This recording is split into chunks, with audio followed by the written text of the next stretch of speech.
Ces mois d'inactivité ont donné aux troupes de Napoléon l'envie de se battre à nouveau. Supérieurement entraînée, formée de soldats qui ont fait les campagnes d'Italie et du Rhin, cette armée mérite bien son nom de grande armée.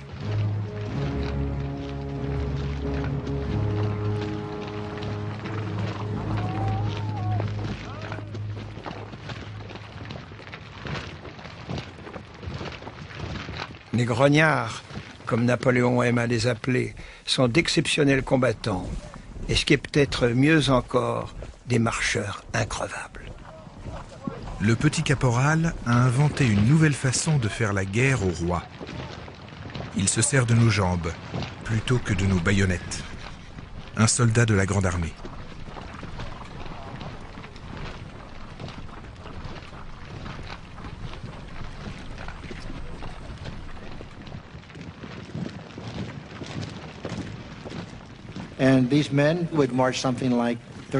Ces hommes pouvaient marcher une cinquantaine de kilomètres par jour.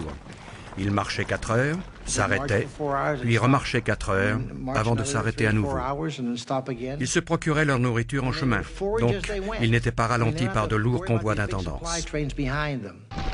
La troupe a un moral à toute épreuve, dû en grande partie à la popularité de Napoléon auprès des soldats, ce fameux culte de l'empereur. Quand il est en inspection ou sur un champ de bataille, il est capable de savoir de mémoire quel officier doit commander quel régiment, quelle division ou quel bataillon, et de demander pourquoi cet officier-là n'est pas là alors qu'il devrait être là. Quel est l'homme le plus courageux de cette unité, demanda-t-il un jour. Et il a dégrafé la Légion d'honneur qu'il portait sur son uniforme pour l'épingler sur la poitrine du soldat. Vous imaginez ce qu'on a raconté dans toute l'armée.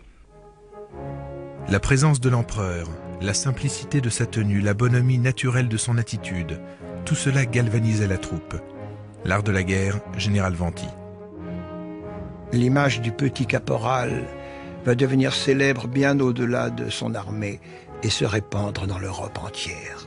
Avec sa petite redingote et son chapeau, il crée là un personnage simple, austère, mais très reconnaissable.